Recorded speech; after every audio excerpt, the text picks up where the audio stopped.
सर्व भावे दास झालो त्यांचा, तेची माझे हित करीती सकळ, जेने हा गोपाळ कृपा करी, भागलिया मज वाहतील कडे, त्यांची आणि जोडे सर्व सुख, तेची माझे हित करीती सकळ, जेने हा गोपाळ कृपा करी, तुका मने शेष सेविनावडी, वचन न मोडी बोलिले ते, तेची माझे हित करीती सकळ, जेने हा गोपाळ कृपा करी. विठ्ठल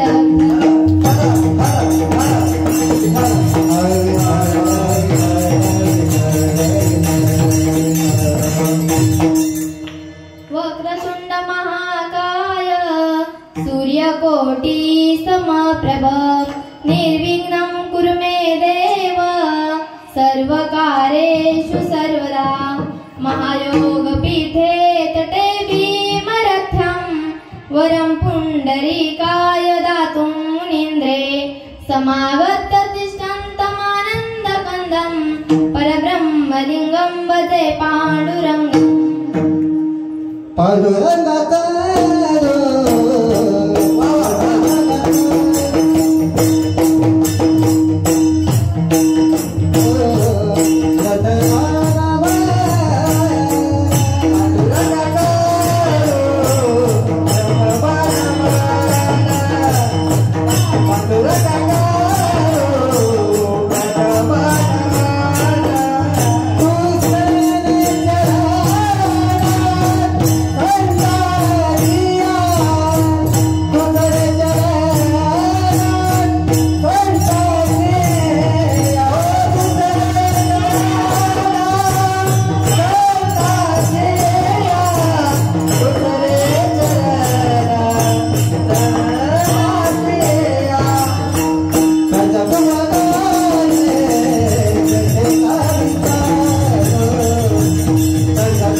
ओम नमो ज्ञानेश्वराय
नमो कर्मभूमी जिथे वाढले मी, नमो अलंकापुरी जिथे ज्ञान पावन झाले मी, नमो महाराष्ट्र भूमी जिच्यासाठी आले मी, रायगडी मंदिरी वसे माझा राया, चरणी अर्पितो अजन्मही काया, जगदेश्वरासी जोडली ज्याची अजन्म ख्याती, प्रथम वंदितो तुम्हा श्री छत्रपती विठ्ठल विठ्ठल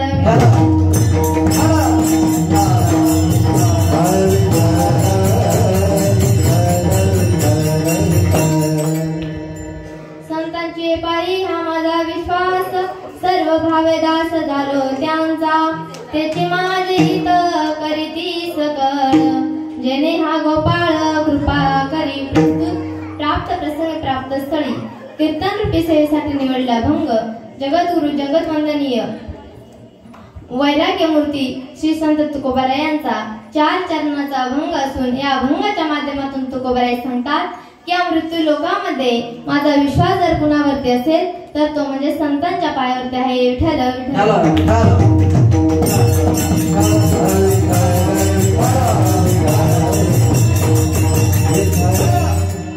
चिंतनाला सुरुवात करण्या अगोदर थोडासा अल्पहासा परिहार द्यायचा, तर तो म्हणजे असा की सुंदर अशा वातावरणामध्ये चालू असलेला आपला अखंड हरिनाम सप्ताह, त्या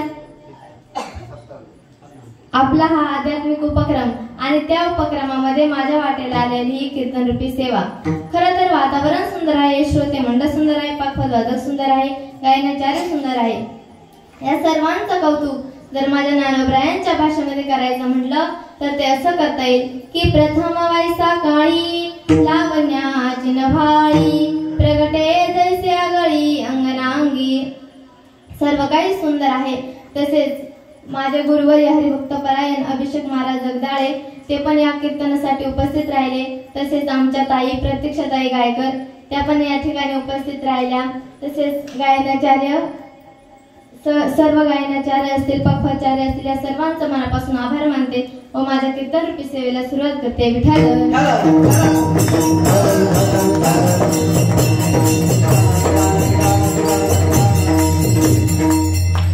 सर्व काही सुंदर आहे.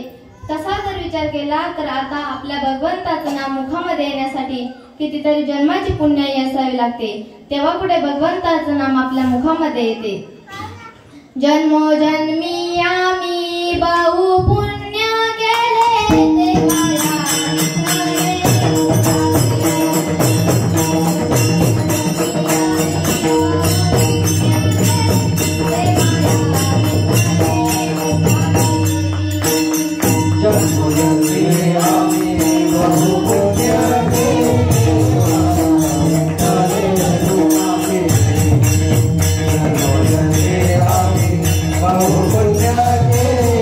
देवाला,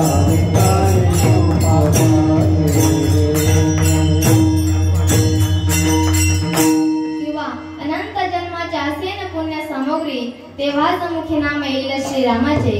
या जन्माने आपण सर्वच मोठे भाग्यवान आहोत की आज आपण या भगवत कीर्तनामध्ये बसलेलो आहोत आणि या भगवत कीर्तनामध्ये निवडलेला भंग जगद्गुरु तुकोबारायांचा आहे. कुणी म्हणे कोण आहे तुकोबाराय? तर ऐका, ज्याच्या नामाचा उच्चार केल्याने या मला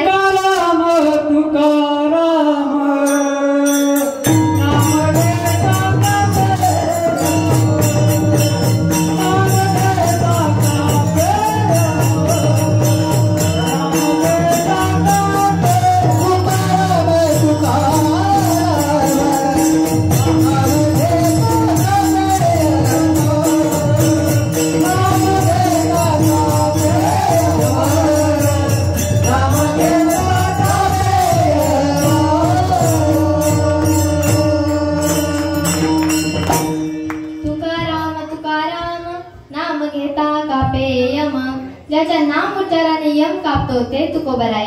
ज्यांनी आपल्या सामर्थ्याच्या जोरावरती पाण्यामध्ये अभंग गाथा दरवल्या ते तुकोबाराय.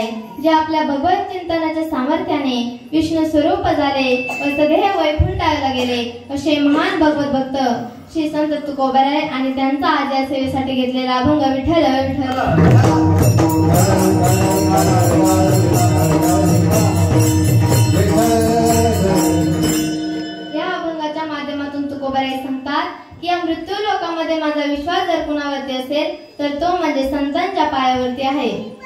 बघा, मानवी जीवनामध्ये विश्वास हा फार महत्वाचा आहे.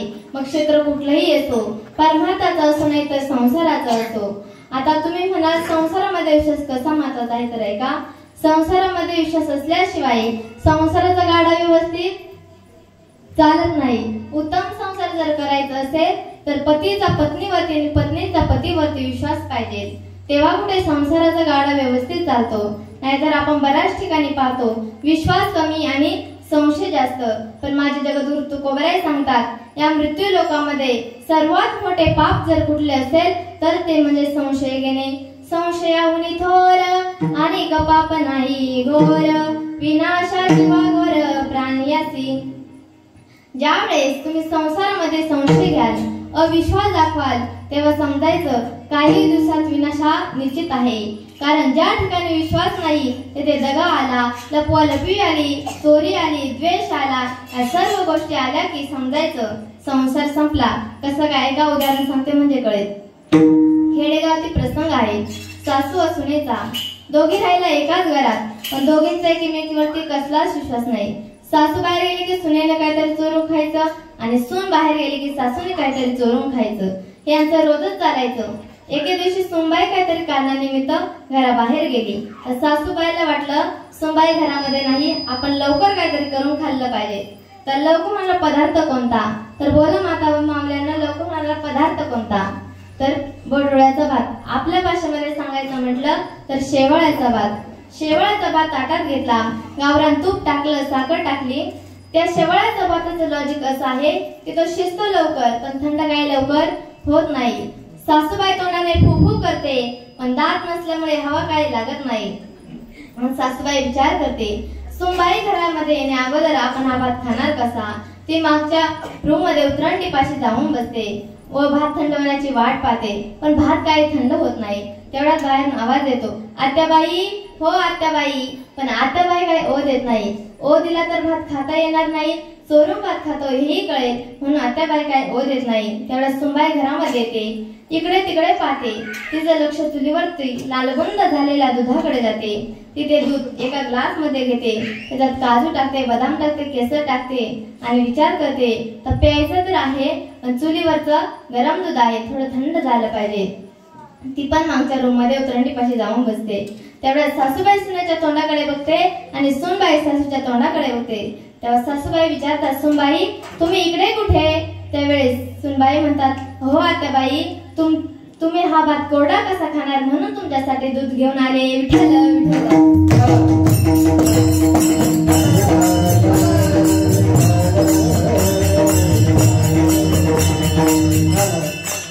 माझा दृष्टांत संपला.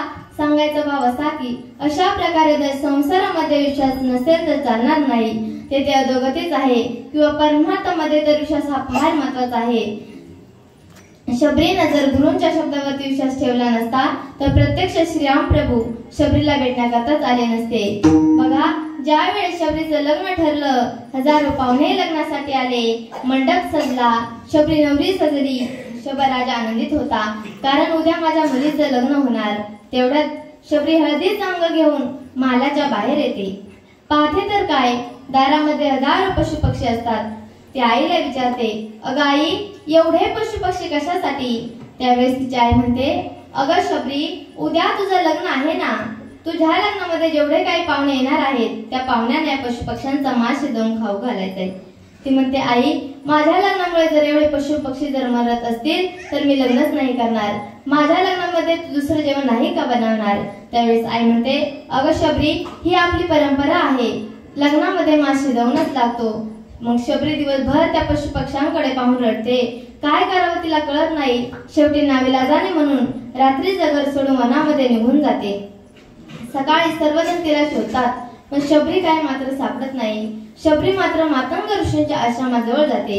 ऋषी समोर जाण्याची हिंमत होत नाही, म्हणून झाडाच्या आड लपून रोज निस्वार्थपणे रस्ता साफ करते. मातंग ऋषी विचार करतात की रोज कोण बरा रस्ता साफ करत असेल.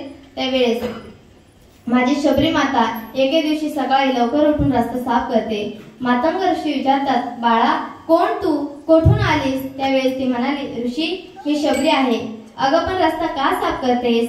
का नाही महाराज. मातंग ऋषींच्या डोळ्यामध्ये अश्रू येतात. मातंग ऋषी त्या शबरीला जवळ घेतात, डोक्यावरून हात फिरवतात आणि म्हणतात, एवढ्या दिवसापासून निस्वार्थपणे रस्ता साफ करतेस, एके ना एके दिवशी तुला या रस्त्याने तुझे श्रीराम प्रभू येतील आणि तुझा उद्धार करतील. त्यावेळेस ती शबरी त्या मातंग ऋषींच्या शब्दावरती विश्वास ठेवते आणि रोज भगवंताची वाट पाहते. जब मेरे राम जी का आगमन होगा, शबरी के कुटिया का आगमन होगा. जब मेरे राम जी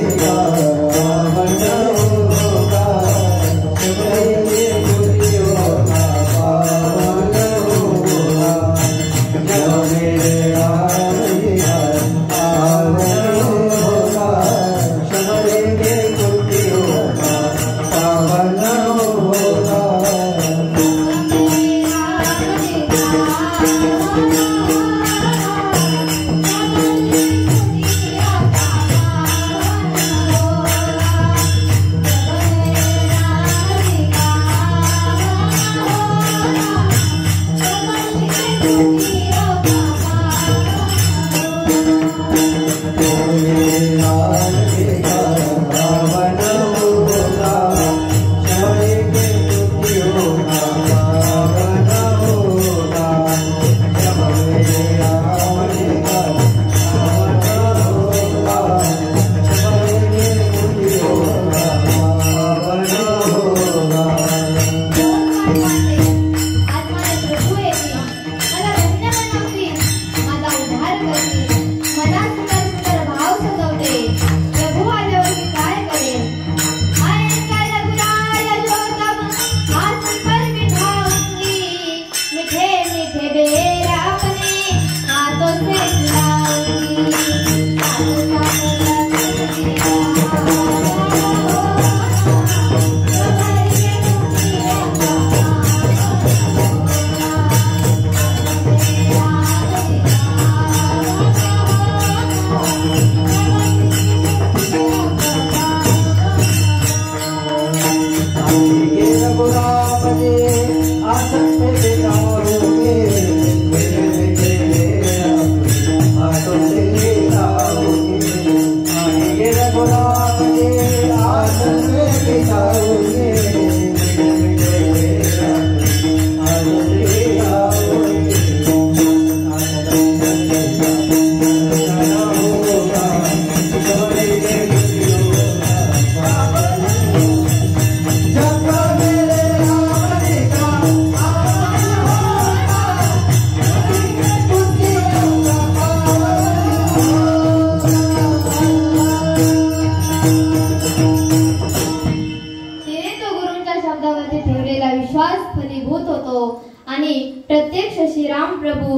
शबरीच्या कर्णकुटीपर्यंत येतात. शबरीने वनातून आणलेली गोड बरं देवाला देते, आंबट बरं फेकून देते.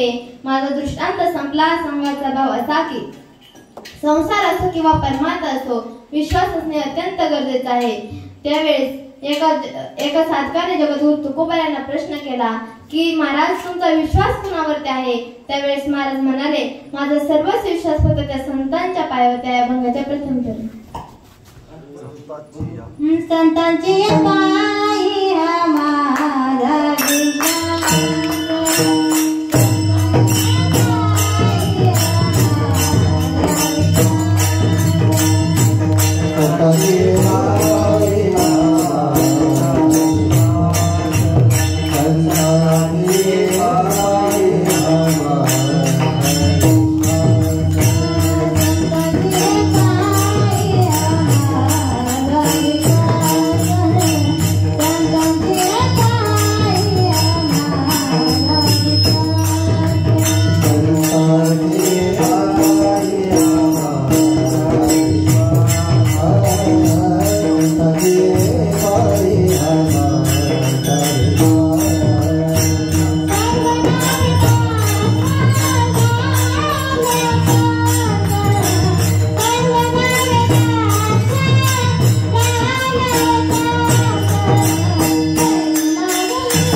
सर्व भावे दास झालो त्यांचा. अरे बाबा, या मृत्यू लोकामध्ये माझ्या संतांच्या पायावरती विश्वास आहे, कारण ज्यांनी कोणी संतांच्या पायावरती विश्वास ठेवला त्यांचा उद्धार हा निश्चित झाला.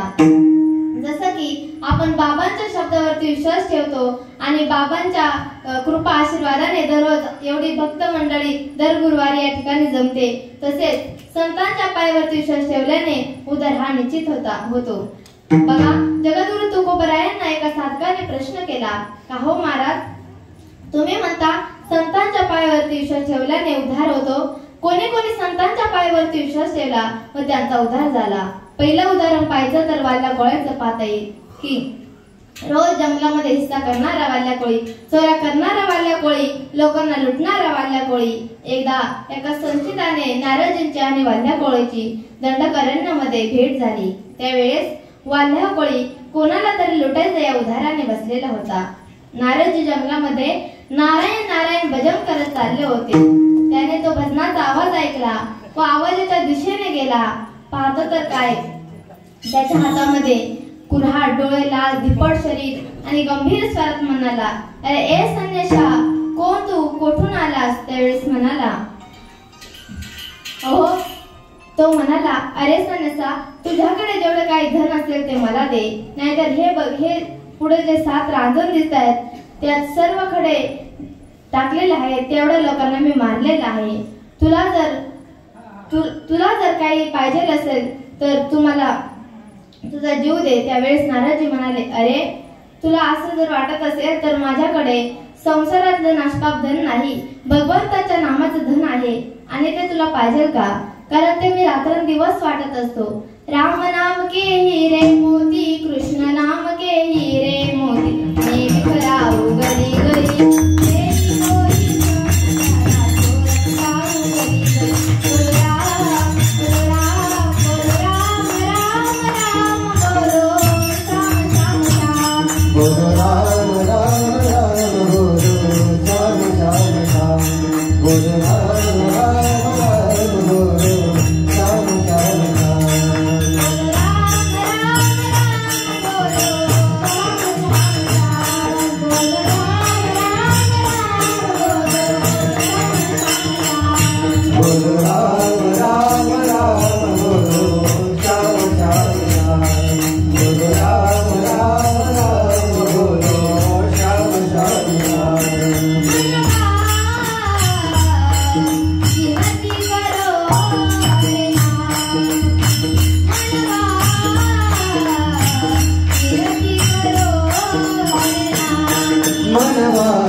नारदजी म्हणाले, अरे मला तुला कुशल काहीतरी सांगायचं आहे, पण तू एक काम कर, तुझ्या पापामध्ये तुझ्या घरचे जर वाटे होत असतील तर तू माझा प्राण अगदी मनापासून घेऊ शकतोस. त्यावेळेस नारदजी म्हणाले, तू तुझ्या घरी जा, आई वडिलांकडे जा, आई वडिलांना विचार की तुम्ही या पापामध्ये वाटेकरी होसाल का?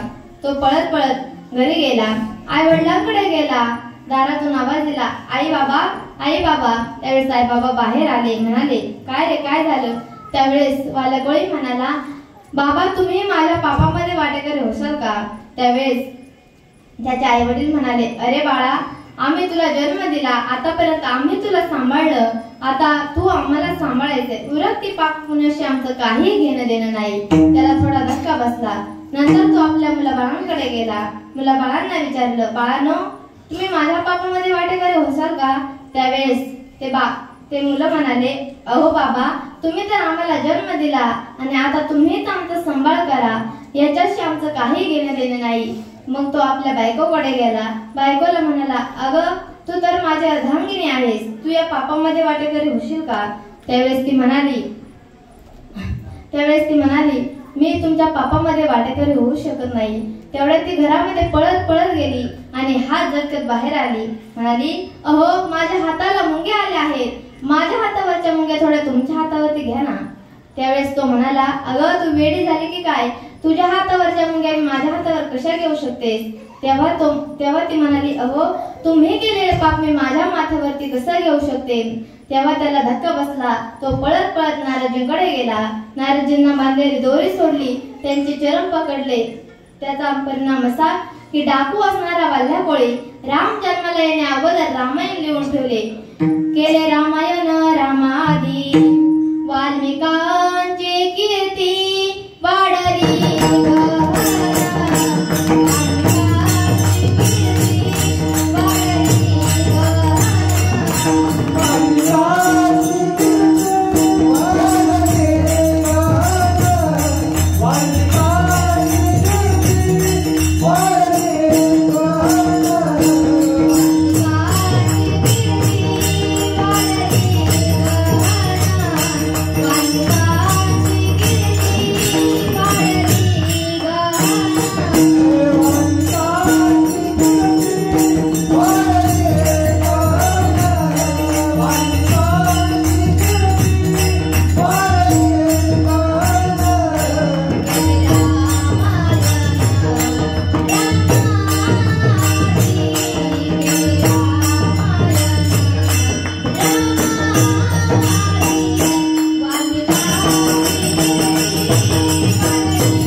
यात नवल काय? ज्याच्या वासामध्ये 33 कोटी देवी देवता असणाऱ्या त्या रावणाचा उद्धार होण्यामागचं कारण काय? तर तुम्हाला सांगते, अगोदर भजन करा. विठ्ठल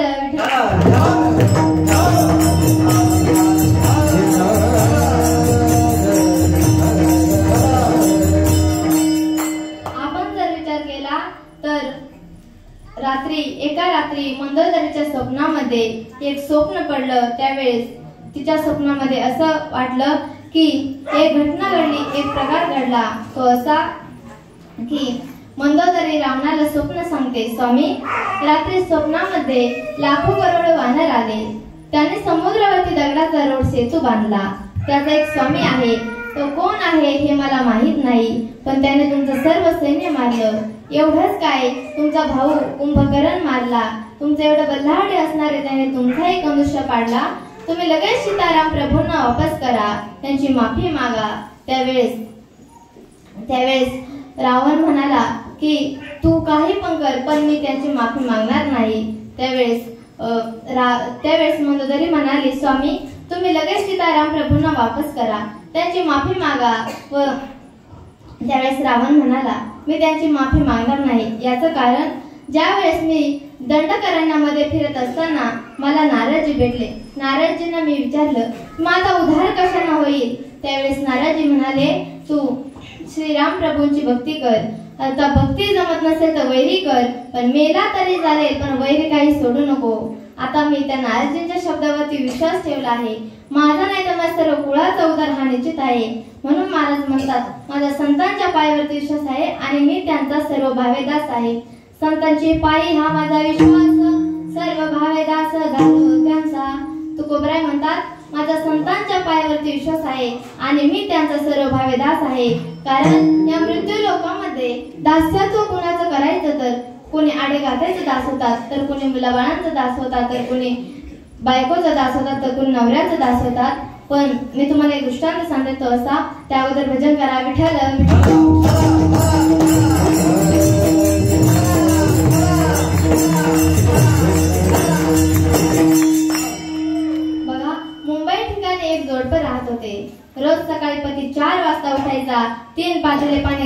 करायचा, 2 पातेले पत्नीला द्यायचा, स्वतःला 1 घ्यायचा. 3 कप चहा करायचा, 2 कप पत्नीला द्यायचा, स्वतःला 1 घ्यायचा. 3 प्लेट नाश्ता करायचा, 2 प्लेट पत्नीला द्यायचा, स्वतःला 1 घ्यायचा. एके दिवशी तिला काय वाटलं, ती 4 वाजता उठली आणि 3 पातेले पाणी गरम केले, 2 पातेले पतीला दिले, स्वतःला 1 घेतले. 3 कप चहा केला, 2 कप पतीला दिले, स्वतःला 1 घेतले. 3 प्लेट नाश्ता केला, 2 प्लेट पतीला दिले, स्वतःला 1 घेतले. ती भाजी चिरायला लागली, तो कणिक मळायला लागला. तो कणिक मळायला लागली, ती भाजी चिरायला लागली. त्यावेळेस तो म्हणाला, त्यावेळेस ती म्हणाली, अहो शांत बसा ना. त्यावेळेस तो म्हणाला, अगं मला तुला असं पाऊशी वाटत नाही. त्यावेळेस ती म्हणाली, हो आज बैल पोळा आहे ना, तेवढाच तुम्हाला आराम. बघा दास्यत्व होण्याचा परिणाम. तुम्हाला जर दास्यत्व व्हायचं असेल तर सर्व शक्तिमान संतांचं करा. हेच माझ्या बंगाचे दुसरे चरण.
कोणी म्हणेल आमचं इतर आई वडील करतात, पण हित नाही ठावे जननी जनका.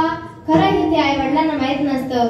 आई वडिलांना वाटतं पैसा कमवून चांगली फॅक्टरी बांधेल, चांगला बंगला बांधेल, गाडी घेईल, म्हणजे होतं ते करण्यासाठी प्रवृत्त करतात. मग बाबांना खरं इथे पैसा कमवणं, बंगला बांधणं हे नाही तर भगवंताचं नाम घेणं आहे. तिथं ते करावे देवाचं आणि खरं हित करणारे फक्त संतच असतात. अशा याचा भगवंतावर सुंदर असा प्रसंग आहे. ज्यावेळेस अजामिळ साधू दृष्ट प्रवृत्तीने वागायला लागला, चोऱ्या करायला लागला, तेव्हा त्याची अधोगती निश्चित झाली. योगायोग असा की काही साधू संत एका गावामध्ये तीर्थयात्रेनिमित्त भजन करत चालले होते. त्यांचा मुक्काम त्या गावामध्ये पडला. रात्रीची वेळ होती. त्या साधू संतांना साधन सामुग्रीची गरज होती. त्या गावामध्ये काही टवाळखोरे बसलेले होते. त्या टवाळखोऱ्याने विचारलं, अरे तुमच्या गावामध्ये कोण धनग्रस्त राहतो का? त्यावेळेस त्या टवाळखोऱ्याने त्या साधूंची चेष्टा केली आणि म्हणाले, हो एक सर्व महान ग्रस्त आहे, त्याचं नाव आहे अजामिळ साधू. ते अजामिळ साधूच्या घरी गेले. दारातून आवाज दिला, भिक्षाम देही माते. आतून वेश्या बाहेर आली. म्हणाली, महाराज तुम्ही चुकीच्या घरी आले वाटतं. अजामिळ साधूचं घर आहे. माझ्या हाताचं अन्न तुम्हाला चालणार नाही. त्यावेळी ते साधू म्हणाले, जाऊ द्या, तुम्ही आम्हाला तो शिदा द्या, आम्ही तो शिजवतो. आणि त्या वेश्येने त्यांना शिदा दिला. त्याने तो शिजवला. रात्रभर त्या ठिकाणी भजन केले, कीर्तन केले. तर सकाळी मध्ये साधूंची मंडळी निघाली. तेवढ्या तो अजामिळ साधू चोरी करून आला. त्या साधूंची मंडळी पाहता क्षणी त्याची तळपायाची आग मस्तकात गेली आणि मोठ्याने आवाज दिला, अरे संन्याशानो, इथे थांबायची परवानगी कोणी दिली? चला उचला टाळ्या आणि चालते वा. तेवढ्यात आतून आवाज आला, अहो ओढू नका, मी थांबवले त्यांना. इथं बायकोचा आवाज ऐकल्यावरती तो जरा शांत झाला आणि म्हणाला, आता निघा तुम्ही. त्यावेळी ते साधू म्हणाले, अरे आम्ही तर जाणार आहोत, पण हे बघ, आम्ही रात्रभर या ठिकाणी भजन केले, कीर्तन केले, आता तू आम्हाला दक्षिण दिली पाहिजे. त्यावेळेस तो म्हणाला, आतापर्यंत मी तुम्हाला जिवंत ठेवलं, हीच दक्षिणा समजा आणि चालते व्हा. तेवढ्यात साधू म्हणाले, अरे आम्ही तर जाणार आहोत, पण आम्हाला दक्षिणा म्हणून एक वचन दे की तुझी पत्नी गर्भवती आहे, तिला जो मुलगा होणार आहे त्याचं नाव तू नारायण ठेव. तो मला ठेवणार नाही. त्यावेळेस त्याची बायको म्हणाली, हो महाराज म्हणतायत त्याचं नाव नारायण ठेवू. आता संतांवरून मुलाचं नाव नारायण ठेवलं. आता जेवला का नारायण, पाणी पिल्लं का नारायण, नारायण खेळायला गेला होता का, असं तसं नारायण नारायण करायचा. त्यावेळेस त्याचा अंतकाळ जवळ आला. नारायण नारायण म्हणता क्षणी त्याचा अंतकाळ जवळ आला आणि आवाज कावला, नारायण वाचव, नारायण वाचव. नारायण नारायण म्हणता क्षणी नारायण भगवंताचे दूत तेथे आले आणि त्याचे रक्षण केले. अशा प्रकारे गोपाळ ही आपल्यावरती कृपा करतो. जेणे हा गोपाळ कृपा करी, विठोबा रखुमाई.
बघा, परमार्थ पदावरती चालताना जर आपण कधी थकलो तर संत महात्मे आपल्या आई होतात आणि आपल्याला कडेवरती घेतात.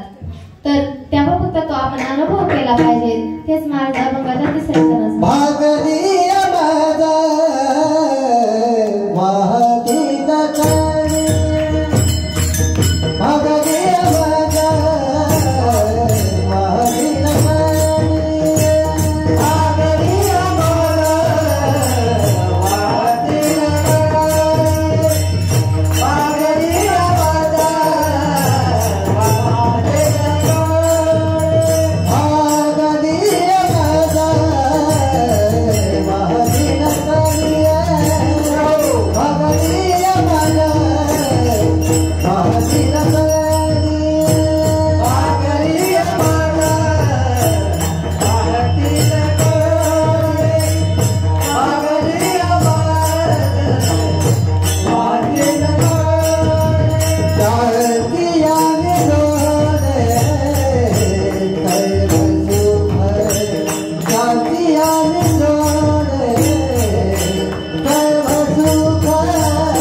चालताना जर आपण कधी थकलो तर संत महात्मे आपली आई होतात आणि आपल्याला कडेवरती घेतात.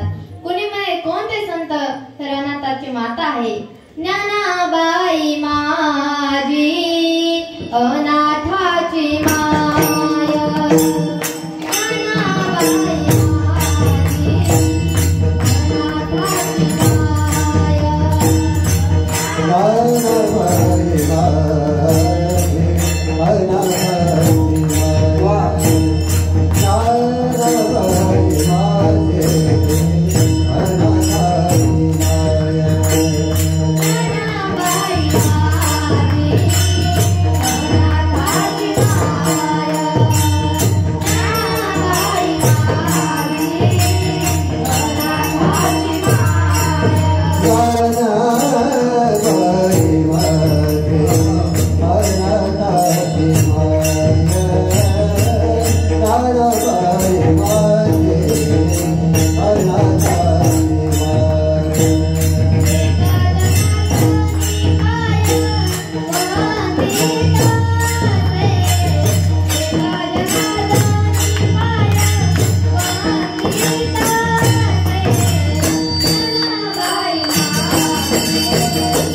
वारी चालू असताना 80 ते 85 वर्षाचे वयोवृद्ध अगदी उड्या मारत प्रवास करतात.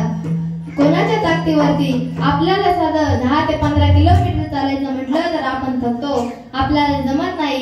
पण 80 ते 85 वर्षाचे वयोवृद्ध अगदी उड्या मारत प्रवास करतात. राधे कृष्ण गोपाल कृष्ण, राधे कृष्ण गोपाल कृष्ण,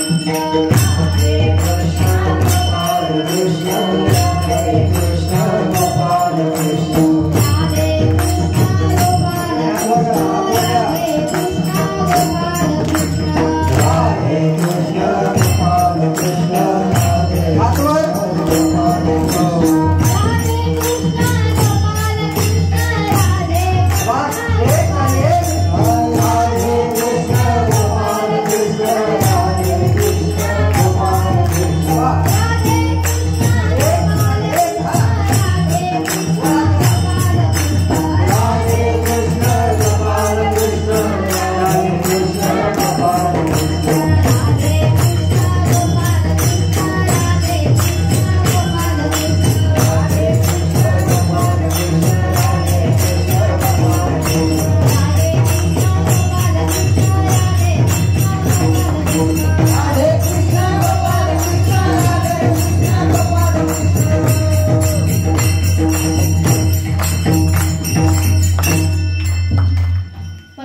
ही ऊर्जा ही ताकद केव्हा येते तेव्हा संत महात्मे आपल्याला कडेवरती घेतात आणि त्यांच्याकडे असलेले सर्व सुख त्यांच्या संगतीमध्ये असल्यावरती मिळतात. तेच माझ्या अभंगाच्या शेवटचे चरण सांगतो. तो का भले शेष सेविना